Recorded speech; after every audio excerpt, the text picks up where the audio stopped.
Hello, everybody, and welcome back to the Off-Farm Income Podcast. Thank you very much for joining us here on our YouTube channel for episode number 940. Well, we are going to be talking about conflict today.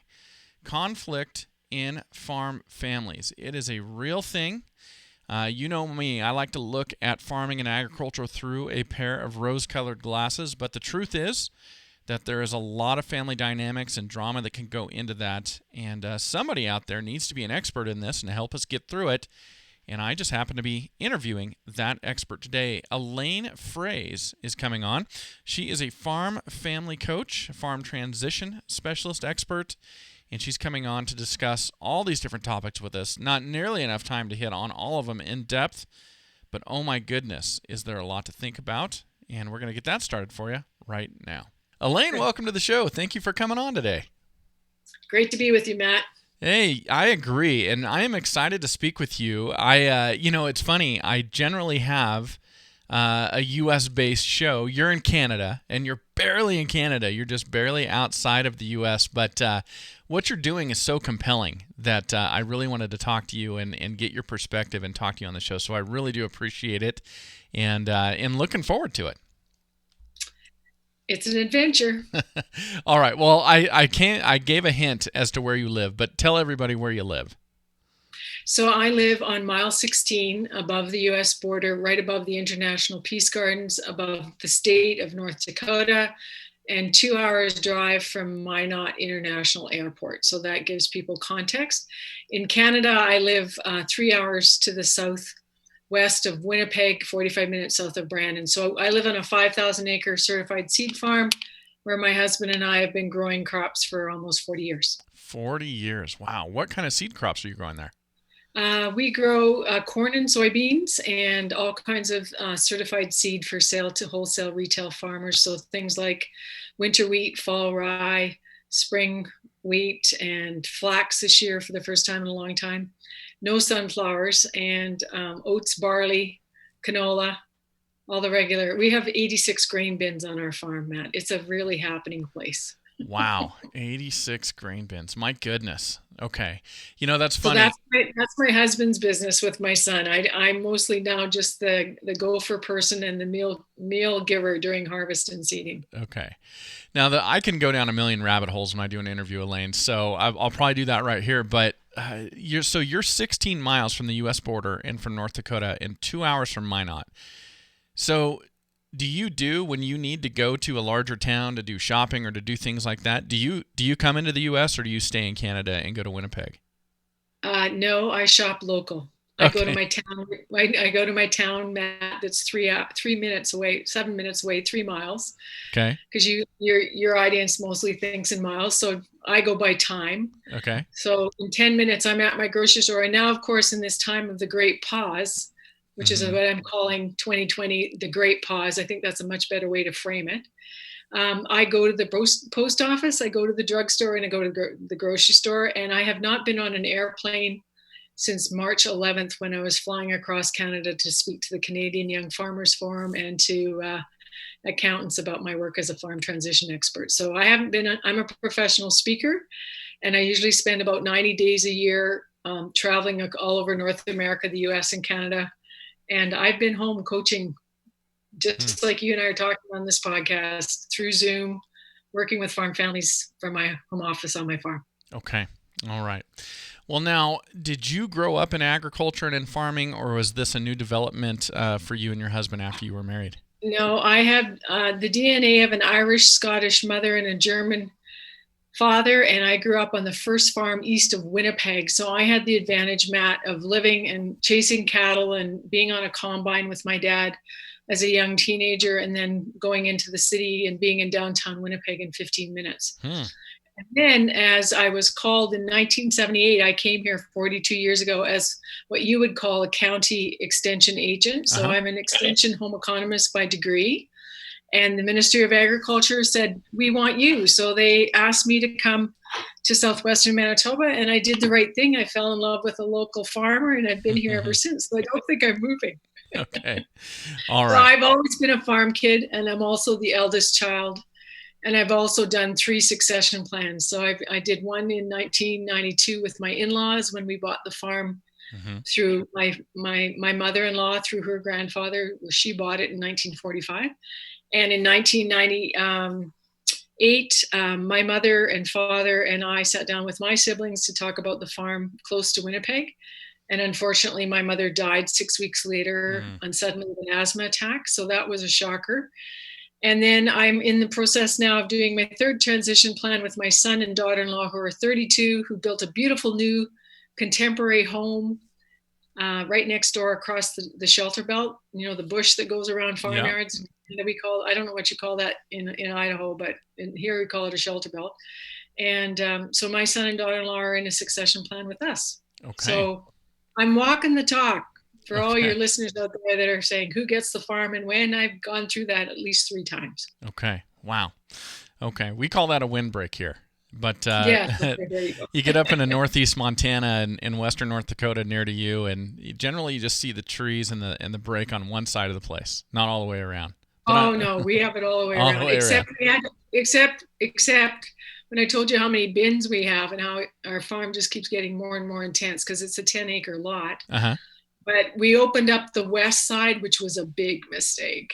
Because now I have this wind vortex that comes past the new machine shop to my garden, and I'm trying to start to protect myself with 7-foot evergreen trees, but it's nothing like a regular windbreak. Sure. So I understand wind. Yes, well. If you live there, you understand wind.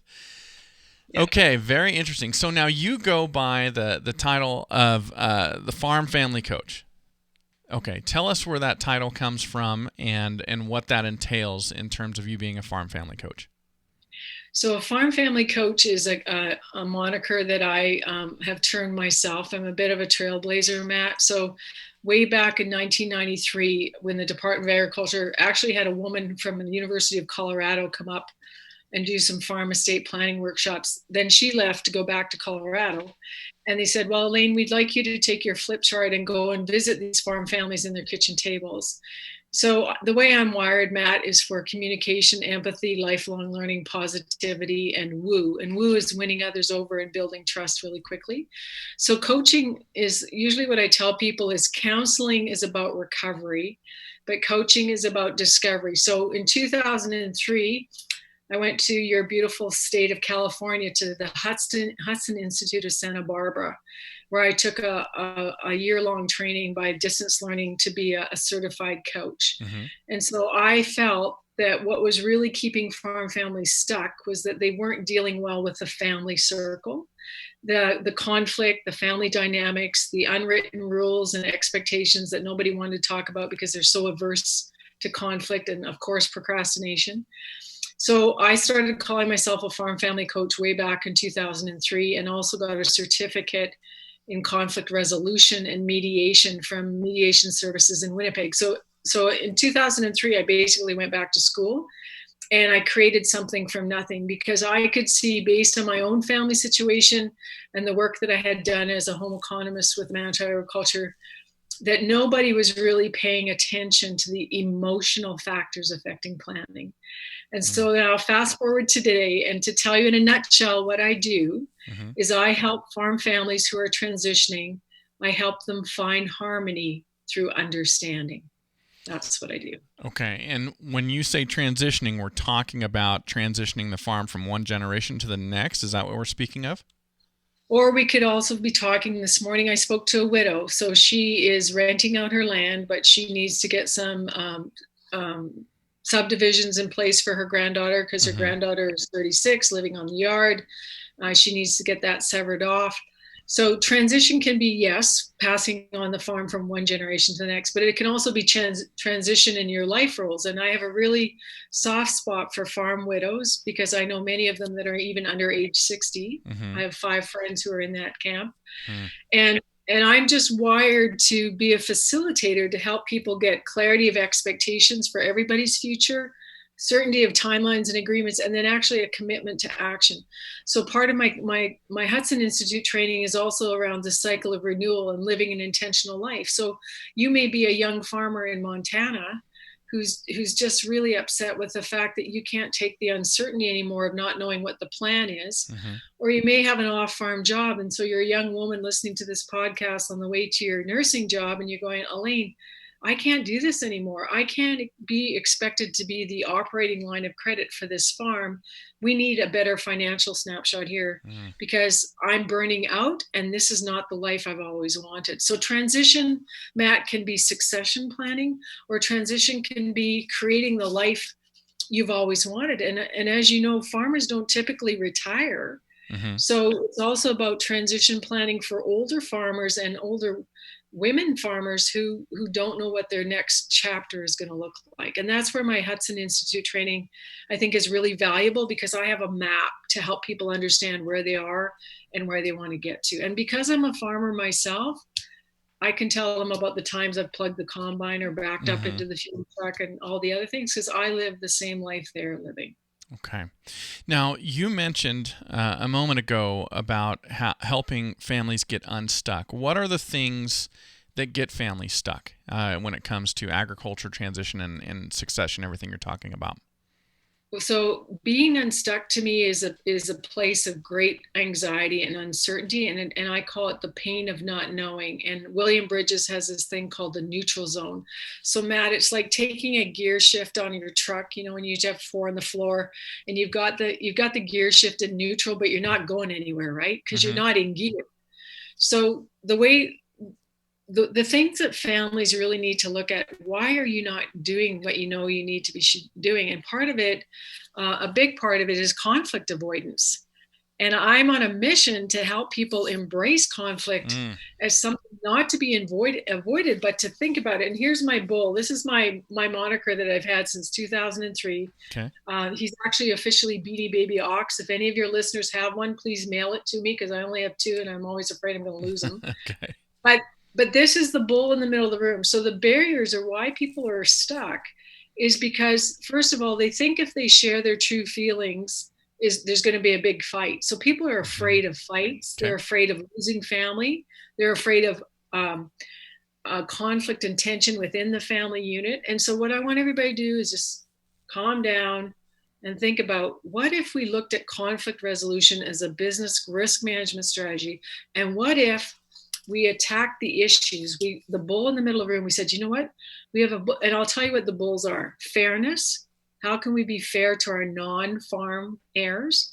Another big one is income streams. Mom and dad quite often have all their money in this part of the business called the farm. And unfortunately, they didn't meet Dave Ramsey or some good financial planners when they were young to build a personal wealth bubble. And so they have nothing on the personal side to draw from. So everything is reliant on the success and viability of that farm. Mm-hmm. Another big barrier would be assumptions, assuming that I know what you're thinking right now, Matt. How could I know what you're thinking unless you share your intentions with me? And we have to create spaces in families where it's safe to share your deepest longings and visions and passions. And I do that because the coaching plus the conflict resolution training has given me a really good toolkit for being in that. And I'm totally fine with you crying. I actually have the gift of making men cry, because men pour out all kinds of things in my presence, say, Elaine, I've never told anybody this before. I said, that's fine. I'm listening. But I think the reason they do that is my woo factor, is the ability to win others over and to empathize with, it's okay, Matt, tell me what you need, and then we'll start working towards creating some solutions. So I have a huge audit, and people go to my website, Matt, at farmfamilycoach.com. There's a free downloadable toolkit there, and it's called the Key Challenge Audit. And that's exactly what you and I are talking about now. All the different layers and layers of key challenges that families have. And anxiety over not knowing the future is huge for both generation 1 and 2 or 3. Okay. So we need to start figuring it out. Okay. Wow. You said a lot there. So I want to go back to 2 things that you said. The first one is the financial picture of the elders in the family. Mm-hmm. So when they've got it, they haven't done all the wealth building and things like that in terms of different financial instruments. So they've got all the wealth tied up in the farm. And so I'm trying to understand where the conflict may come in. What I'm hearing from you, and you let me know if I'm right, is that they're ready to retire, they're ready to move on, but all the wealth is tied up into the farm. They want to transition this farm to the next generation, but that's a huge burden on the next generation to come up with the capital to pay them off for it. But without that capital, they've got no money to go into retirement. Am I understanding that correctly? Yeah, absolutely right. And so for anybody listening right now, all you need to do is draw a line down the middle of your page, wherever, and if you're driving, please don't do that. But, left-hand side is the farm business. So what is a farm business? A farm business is land. A farm business is an operating company, and a farm business is equipment and infrastructure, however you want to divide that out. Other side of the page is personal wealth. And in the States, that can be your IRAs or your 401ks or whatever your retirement vehicles are. And in Canada, it would be RRSPs and real estate and other things. So you're right. The pickle is how does that farm father and mother who worked really hard for 40 years plus, how do they draw income out of the farm and still keep the farm viable? And then the next gen wants to know, well, like the farms here in Canada and also in the US, but I'll speak from a Canadian perspective, Matt. I mean, our farm, doubled in value in 1 year, in 5 years, because of the price of land. And I know this to be true because our son bought land because he was forced to when he was 21. So that quarter section that year was $220,000. He said, Mom, I need $220,000 by Friday. I said, sure, let's just do that. And so we did that, Matt, actually, through gifting him a section of land that he wants to put bison on someday, which will likely never happen now, but it's that kind of land that has fence and a pasture and water and all that kind of good stuff. So then fast forward 5 years later, when our neighbors get divorced and all 9 quarters go up for sale, and then a quarter section just across the road is now $440,000. So this is why Elaine Froese, farm transition expert, will never be out of work, is because the price of land and the value of a farm asset is so high, the next generation cannot possibly afford to buy it all. So it becomes a question of which pieces, like equipment, which land, or which shares, what can you afford to debt service, and how much debt can you sleep with at night? And then, Matt, you can imagine what greed does when people go, oh, must be nice to be you. You're the farming brother and you get a $5 million, $6 million, $20 million farm. What do I get for being part of this family? What's my fair DNA pay? And that's when the fights start happening, because a farm is not a piece of pie. And you're about to celebrate Thanksgiving this week. I hope you have pumpkin pie.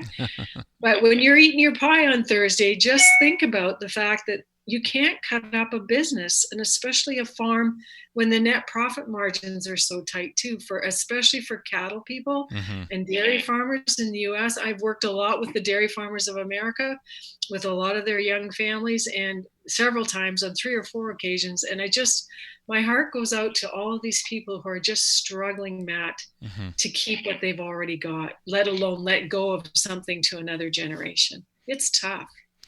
Okay. Man, there's a lot in that things. Now, a term you brought up earlier that I jotted down I wanted to ask about was a non-farm error, but I think you just came back into that, and we're talking, when you brought up greed, we're talking about the family member who chose not to farm, or maybe they didn't have the option to farm because the older brother, the older sister, they're already in that position, and there's only room for one child to come back and take over this farm.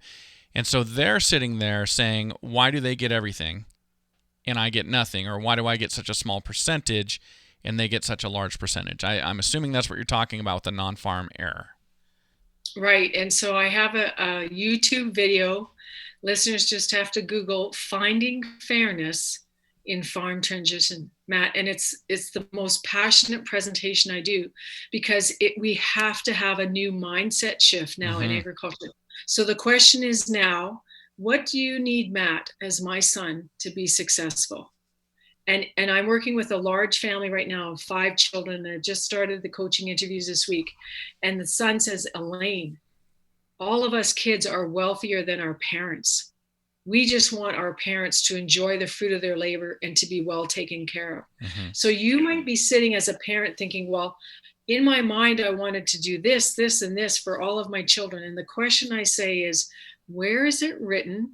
that it's your job as a parent to make all of your children economically equal, because that's crazy making. It is. You might have one son who's an engineer, a daughter who's an engineer, a daughter who's a dentist, and another daughter who's a hairstylist. And then you have a farming son who has always passionately wanted to farm. And in a good scenario, Matt, I've seen a young farmer who was willing to take on $5 million worth of debt as a dairy farmer. And he said, Elaine, I sat my brothers and sisters down and I said, you can count on me to be your safety net. I'm willing to take the risk of building this dairy farm, but I'm also here to declare that if any of you need anything at any time as part of the culture of our family and our sibling group, I've got your back.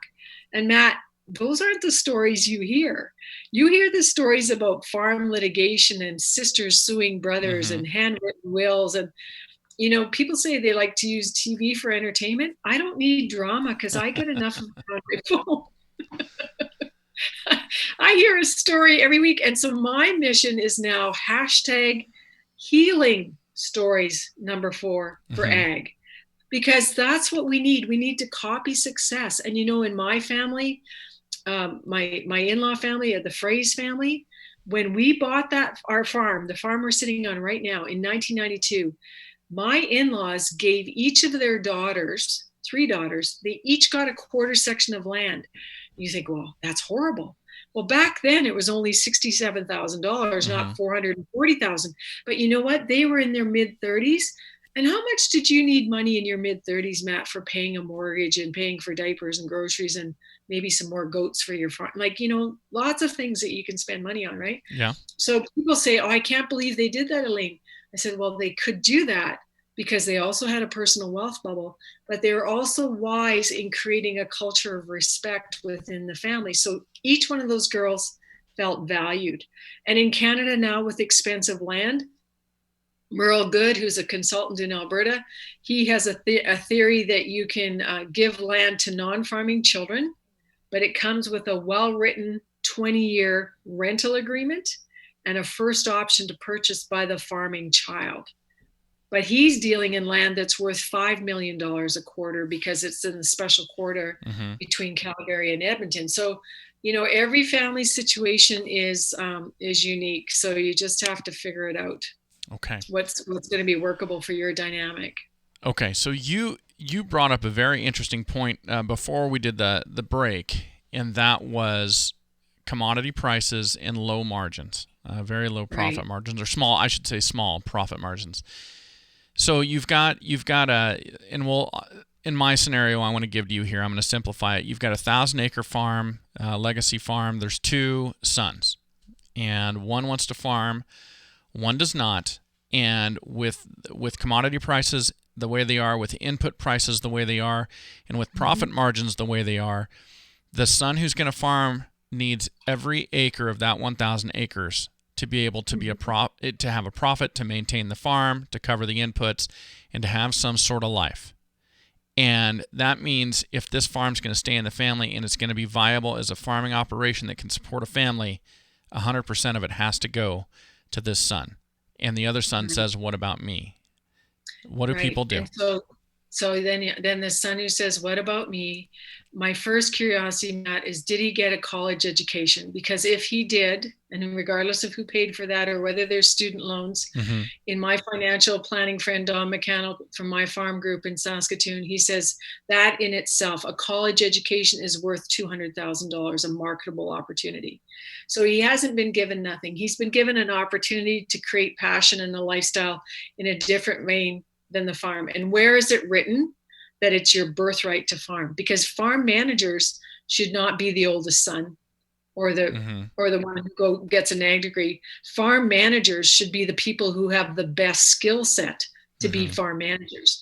And I'm dealing with the case right now where there is no deemed successor, and I'm going to have to deliver the hard news and saying, you know what, I think it would be a huge mistake to bring this person into your farming operation because I don't think they are business capable of being a manager. So sometimes, Matt, you need outside advisors to give you an objective third-party opinion to say, this isn't the way it has to be. But the other thing you didn't mention is that the farming son, let's say, what about his spouse? Because I suspect his spouse has an off-farm income, because the University of Minnesota did a study not that long ago. $84,000 US is typically what a family of four needs to live for family living. And I'm a home economist by degree. So my three questions are this: what do you need to live on? And do you know? And most people don't know. So first of all, figure that out. Secondly, where are you going to live? Because if farming son and daughter-in-law are forced to move into the old house on the yard, guess what? They get to live in an old house. And you, with the university degree, get to go live in downtown Lincoln or Omaha or wherever, and you get to live in a nice house with a mortgage that's payable, and you've got equity that you can sever off later. A farmhouse is worth nada because it comes with the farm. And then the third piece is, how much debt can you sleep with at night? Because, quite frankly, Matt, my coaching and professional speaking income over the last 20 years plus, I've been working on some various degrees of full time for over 36 years. I'm the operating line for Froese Family Farms Living. So guess what? My husband gets to put all of his profit, whatever that looks like in good years and bad, back into the farm. And I think that's why divorce is happening, is because women are tired of saying, I don't want to cash flow this farm anymore. If this farm is not making money, like you said, with low margins, then why are we doing this? And you know why? Is because grandpa's voice is sitting right on that shoulder saying, whatever you do, don't lose this farm. Whatever you do, don't change things. Whatever you do, make sure there's always a Smith, a Jones, whoever on this farm. And at some point you have to say, what do you do when things don't work out? And that's when you read the book called Necessary Endings by Dr. Henry Cloud. I have read that. I know, it's a great book, isn't it? It is a great book, yes. Because he helped, and I've been referring it, Matt, to all kinds of people because, first of all, he comes from a Christian worldview, which I also align with. But the fact is that sometimes you have to let go of what's not working because life is too short to be totally stressed out and burnt out. Okay. So you hit on something really interesting. It's something that I feel like I discovered by doing interviews on this show for the last 6 years. And it takes a baseball bat to the head for me to discover something. So when it seems obvious, that's why I had to discover it on this show. But that is the pressure that I call them generational farmers, but that's the pressure that generational farmers are under to not be the generation that loses the farm. So that's what you're talking about with grandpa's voice on the shoulder saying, there always should be a Jones on this farm or whatever that may be. That I understand, that can be dealt with. Certainly your fate is not created by... These days, your fate is not created by your grandparents or your parents. You have the freedom to go and do what you want to do, at least in Canada and the United States. But there's another aspect to that. Even if you can overcome that pressure from that being that generational farmer, and maybe it's 5-6 generations deep too. I mean, it could be a real strong, long living legacy. But there's I've had 10. 10. And so, but there's something else too, and that is you talked about why are we doing this? A lot of times we're doing this, it's not the generational pressure, but it's the lifestyle. We absolutely love it, and we will give up a lot to remain and to be in this lifestyle. So with that being the circumstance, and when you have a spouse who is working off the farm and their income is going to support the household so you can farm, but it's a lifestyle decision. What do you say in those moments? Well, let's just be clear what it is, Matt. Okay. So let's live an intentional life. So John Ortberg, I don't know if you've read his work, but he has a book called The Life You've Always Wanted.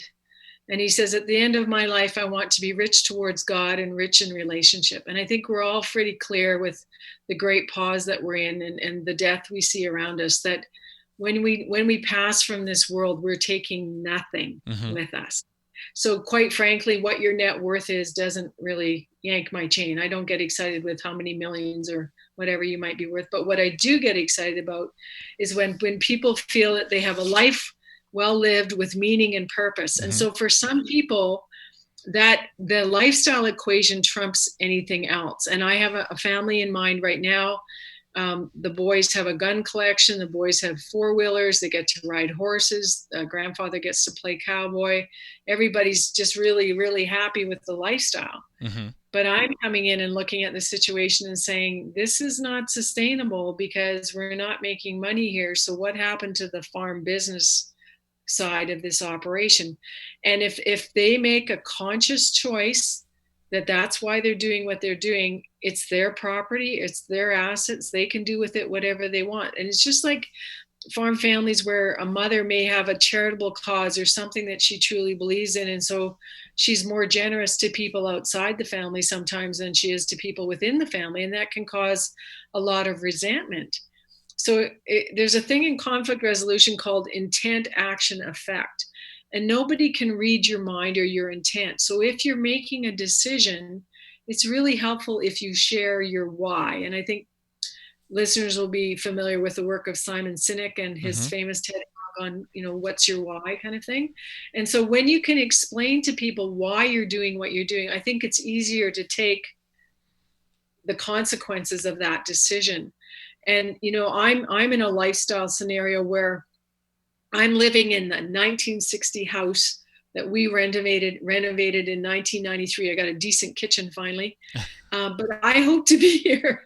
I'm 64, Matt. So I hope to be here for another 20 years plus, because I actually really like my house. But, my daughter-in-law is the one who got the new house for lifestyle reasons at all, because she wanted a big white contemporary kitchen with an 18-foot island and all those good things.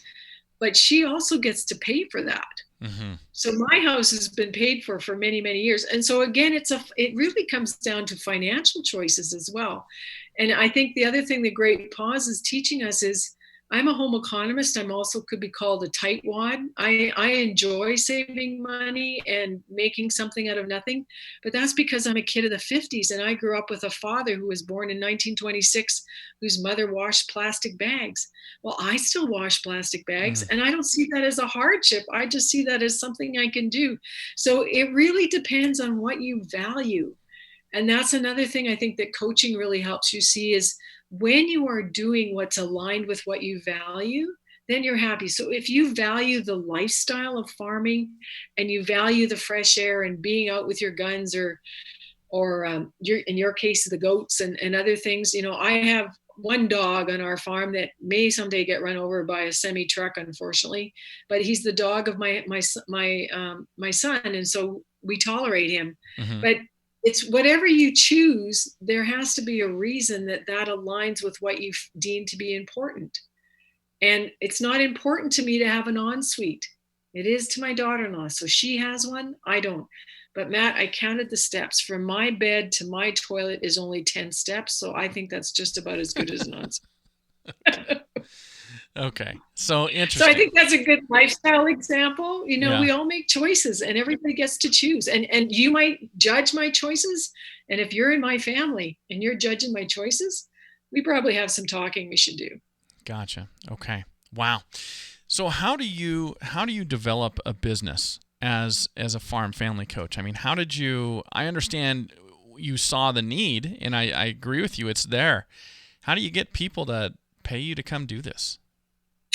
So my gift was in 1995 in January. I got a call from Marie Solway, who wrote a column. And there's a farm paper called Grain News that goes all across the prairies. It used to have 50,000 subscribers. I think it now has around 20,000. Marie was dying of cancer, Matt, and she said, Elaine, I've been watching you. And remember, this is 1995. This is only 2 years after I started rocking and rolling with a flip chart in people's kitchens. And I still have a flip chart in my office to this day. They're a great piece of equipment, highly underused. So she said, I want you to write and take my place because I'm dying. And she did. She died in March, and that was my first column. I've been writing, Matt, in Grain News for 25 years. And so people know my voice. They know where I'm coming from. They know I've got common sense, hopefully a sense of humor sometimes. And that has now, of course, become my blog. So those 25 years of writing have turned into 5 books. And so I have Farming's In-Law Factor, which I wrote from scratch with my friend, Dr. Mackenzie.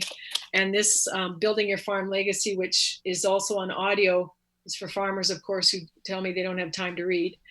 And so that's where the street cred comes from. Mm-hmm. And then with the Hudson Institute and with my professional speaking, I've had a platform all across Canada. I've spoken in Mexico and Australia and all across the US for different Ocean Spray Cranberries, Dairy Farmers of America, Farm Bureaus, the Mid-Atlantic Fruit and Vegetable Growers Association. That's where I met the 10th generation farmers.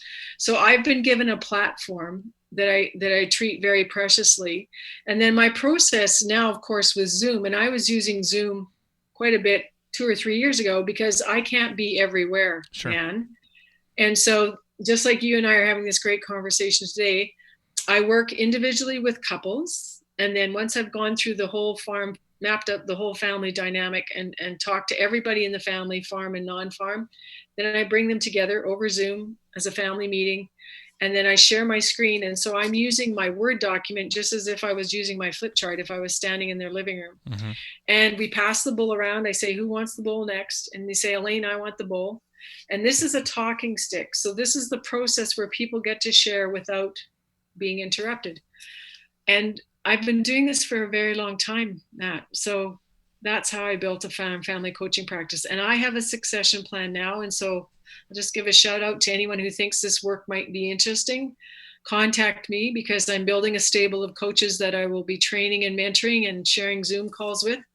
Because when I turn 66 or 67 in a few years, I will listen to stories, but I'll let other people do the coaching and I'll be the coach to the coaches. I think I've won that position. I think so too. Huh. That's a fascinating business, and man, what a fascinating. I'll tell you what, it's very easy to be stereotypical about farm families, about the lifestyle, about the way people live, and about everybody having the identical priority, which is that of the farm, that of the livestock, whatever that may be. What you've scratched beneath the surface and you've uncovered and what you're helping to heal is the fact that that's not actually the case. Right. And it's those darn emotional factors, and that's why farming's in-law factor. I don't know if you noticed on the cover, but there's one brown egg. Uh-huh. And the women go, #Elaine, I am the brown egg. Right.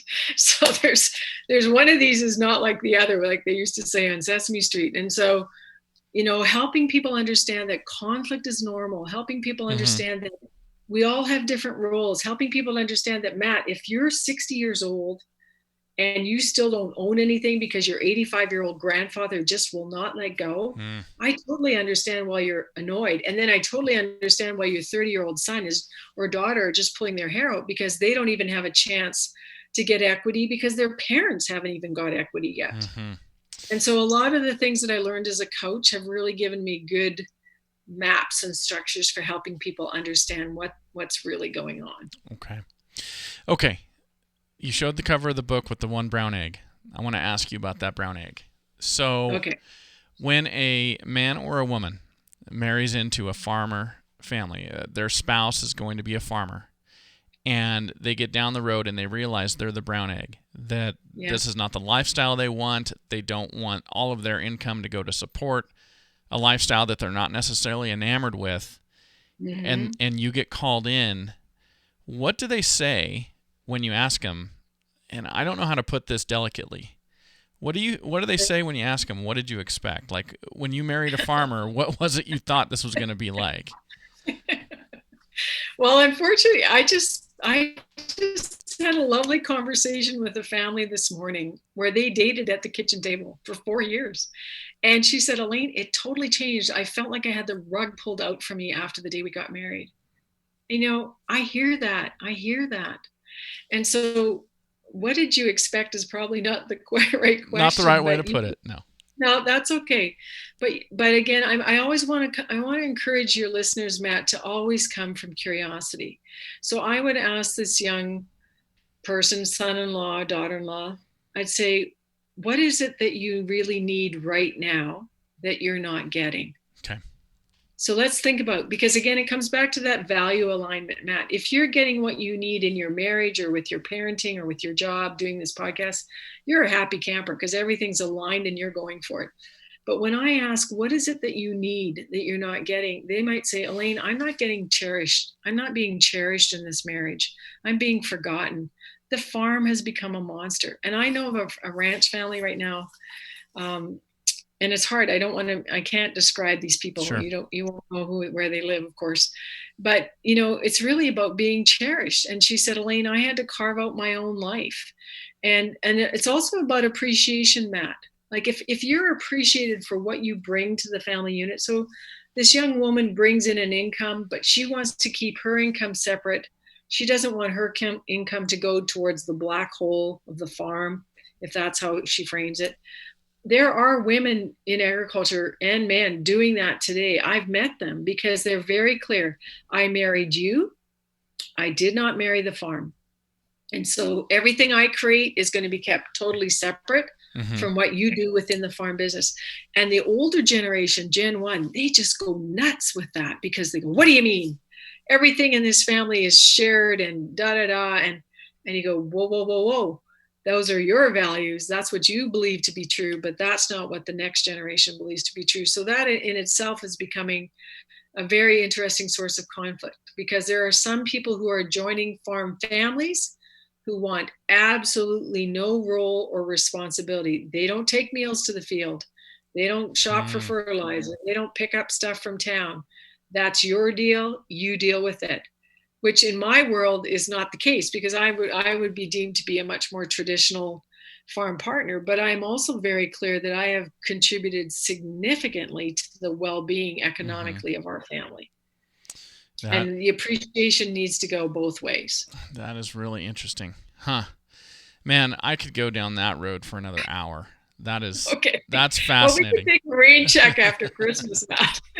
Yeah, exactly. That is fascinating. Elaine, you're doing unbelievable work. This is great stuff.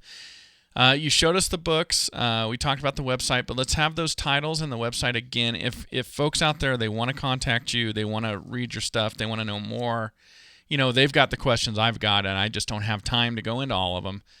What's the best way for them to find out the info or to reach out to you? So the best thing to do is just Google farmfamilycoach.com, and that domain will flip to my website, which is elainefroese.com, which is hard to spell and hard to say. So it's farmfamilycoach.com. The audio book is at Audible, and it's called Building Your Farm Legacy.